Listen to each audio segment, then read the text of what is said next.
జమిలి ఎన్నికలకు సంబంధించిన బిల్లును ప్రస్తుతం జరుగుతున్న పార్లమెంటు శీతాకాల సమావేశాల్లోనే ప్రవేశపెట్టే అవకాశం ఉందని జాతీయ మీడియా కథనాలు పేర్కొన్నాయి. ఆ బిల్లును పార్లమెంటులో ప్రవేశపెట్టిన తర్వాత జాయింట్ పార్లమెంటరీ కమిటీకి సిఫారసు చేసే సూచనలు కనిపిస్తున్నాయి. జమిలి ఎన్నికల కోసం పలు రాజ్యాంగ సవరణలు అవసరమైనందున కనీసం 6 బిల్లుల ఆమోదానికి 3/2 మెజార్టీ అవసరముంటుందని భావిస్తున్నారు.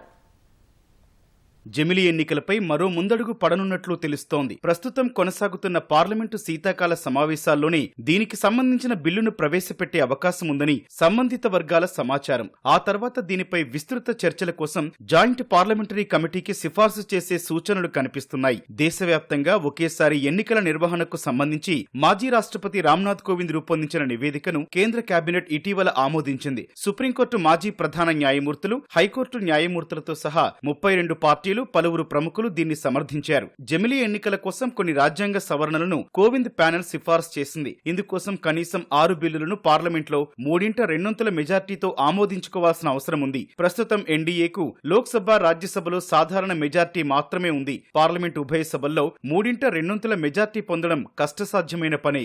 రాజ్యసభలో 245 స్థానాలు ఉండగా ఎన్డీఏకు 112 మంది సభ్యుల బలం ఉంది. విపక్షాలకు 85 మంది ఎంపీలున్నారు. రాజ్యసభలో 3/2 మెజార్టీ కావాలంటే 164 ఓట్లు అవసరం. లోక్సభలో 545 స్థానాలు ఉండగా ఎన్డీఏకు 292 మంది ఎంపీలున్నారు. అక్కడ 3/2 మెజార్టీకి 364 మంది సభ్యుల మద్దతు అవసరం ఉంది. దేశంలో పదే ఎన్నికలు రావడం వల్ల ఎన్నికల ప్రవర్తన నియమావళి అమల్లోకొచ్చి అభివృద్ధి పనులకు ఆటంకం కలుగుతోందని మోదీ సర్కారు భావిస్తోంది. అందుకే దేశంలో అసెంబ్లీలకు, పార్లమెంటుకు ఒకేసారి ఎన్నికలు నిర్వహించేలా ఈ జమిలి ఎన్నికల అంశాన్ని ముందుకు తెచ్చింది. అయితే విపక్షాలు మాత్రం జమిలి ఎన్నికలు అసాధ్యమని చెబుతున్నాయి. ఆ ఆలోచనే అప్రజాస్వామికమని, రాజ్యాంగ విరుద్ధమని విమర్శిస్తున్నాయి. 2029 తర్వాతే జమిలి ఎన్నికలను అమలు చేసే వీలుందని తమ నివేదికలో రామ్నాథ్ కోవింద్ కమిటీ పేర్కొంది.